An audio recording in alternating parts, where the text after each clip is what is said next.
Okay, class. So welcome again to the Geographer's Craft, Lab 4. This is Lab 4 Part 2.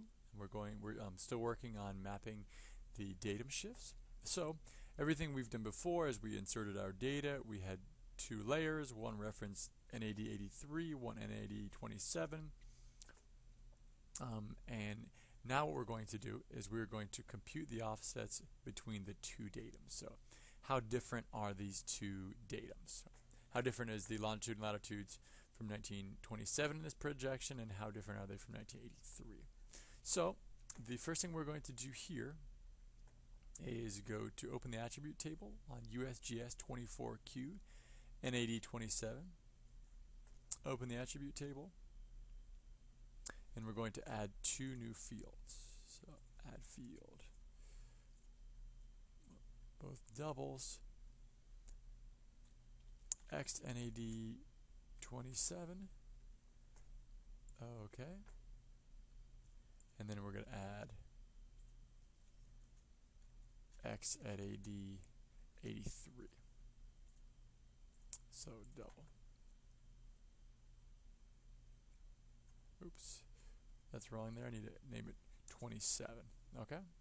So these are our X and Y from NAD 83, and then next to them are the ones NAD 27. Okay, so you doubles. Oh, I see what I kept doing. I'm going to delete this field and do that again. Yes. I need to make it a Y. So, Y NAD 27. There you go. Make it a double here. Okay, so we have those values right there.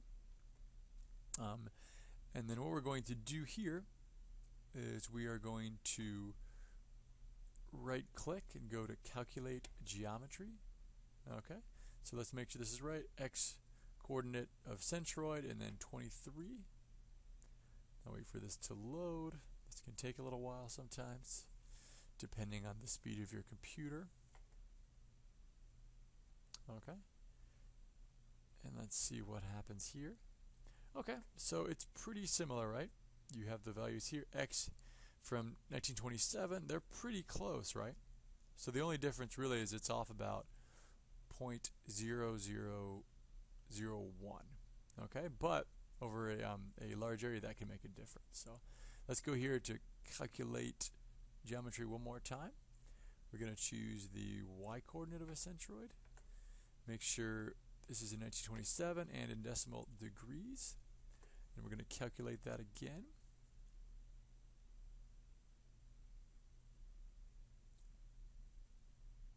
Okay. So this is still working here.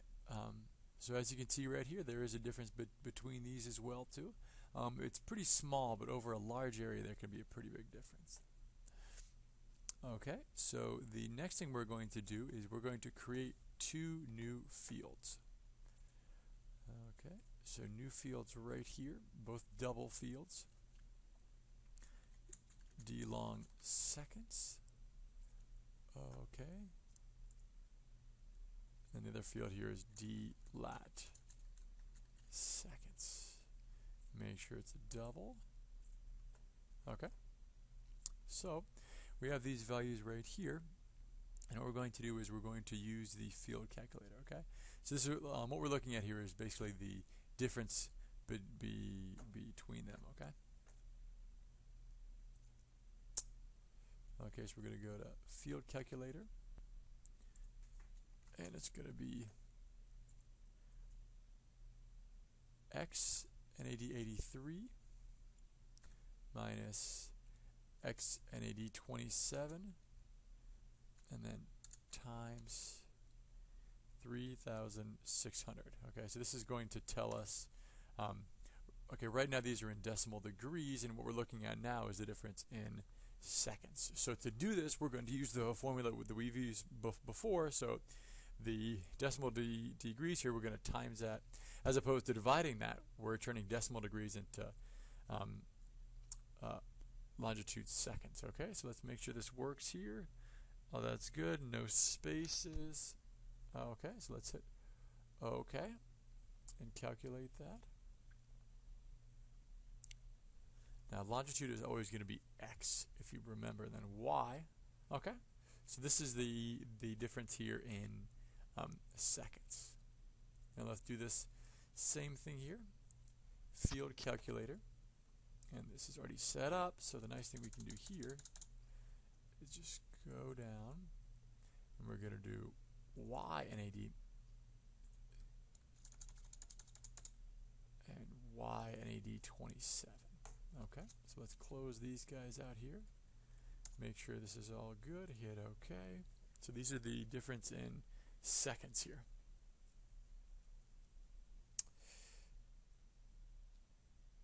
It's just taking a second. Okay, so we have both of these values here. And now we have all the information necessary to make our contour map. Okay? So the next thing we're going to do is we're going to use the inverse distance weighting interpolation tool to produce a raster image. Okay, so right now what we have is a lot of vector images, a lot of features, and now we're going to create a raster image on this. Okay, so what we're going to do here is we're going to go to table properties. We're going to hit export, and we're going to save these records here. Let's make sure that it's in the right one. That should be in lab 4. Make sure I save that. Cancel this. Make sure that file is named right. Okay, yeah, that's right. So let's do this again. Export. Let's go right here instead. Lab 4. And I'm going to name this as shift. Okay. Shift, so save. Let me try this again. Okay, so I'm right here. I'm just going to change it here instead and go to shift. So there we go, and this should give us another database file. Yes, I want to add this to a new layer on my current map.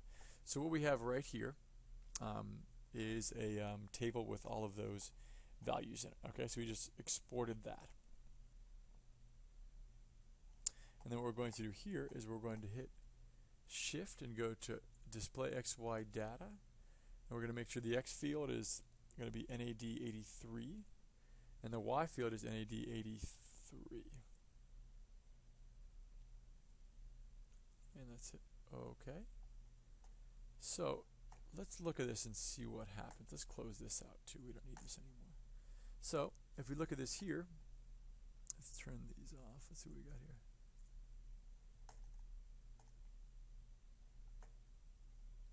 Okay, so it takes a second. Let's just zoom in. And now what we see is each of these is a 7.5 minute quadrangle. So these are all the values right here.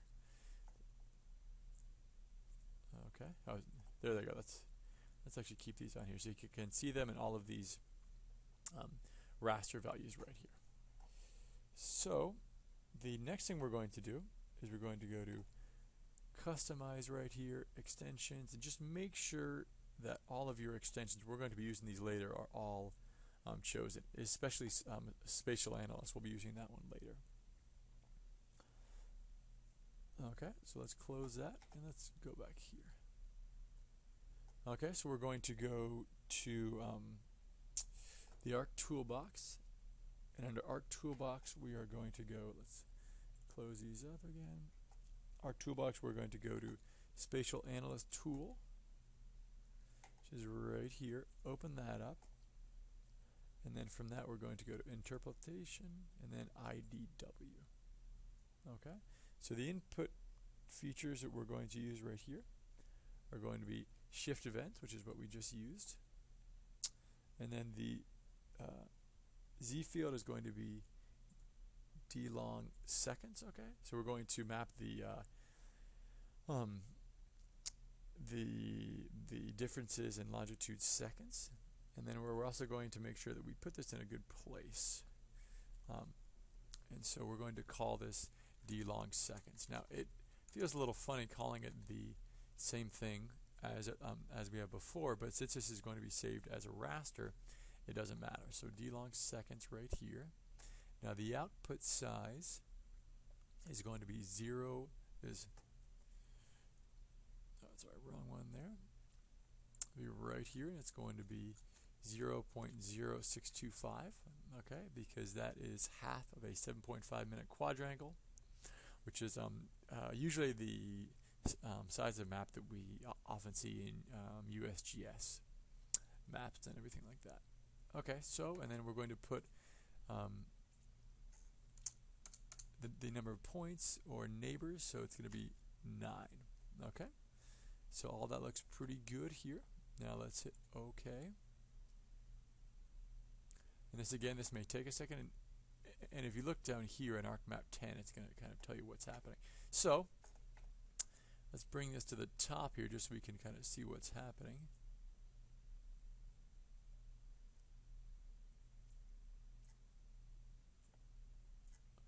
Okay, no, we're not, it's okay. Let's close this out here. Oh, there we go. Make sure this is in table of contents. Okay, so we're going to bring this up to shift events. Let me go one more up here. Okay, so over here you can see these changes. It goes from blue here all the way to kind of this purplish color. Okay, so these are, okay, and as you can see over here, it appears to be there is more of a change in seconds in between the two of them, in between NAD 83 and NAD 1927. Okay, so there appears to be more change here. So we have these here. These are obviously for longitude. And now what we want to do next is to do this for latitude. Okay, so let's go back and do these, same thing here, but for lat seconds. So let's go back up to this toolbar here. IDW, we got that ready. Input features. And we're going to use shift events. Then we're going to use dlat seconds as the Z field, and then we're going to name this dlat second. Okay. Okay, and then again the number of points is going to be 9. So here we go. Okay.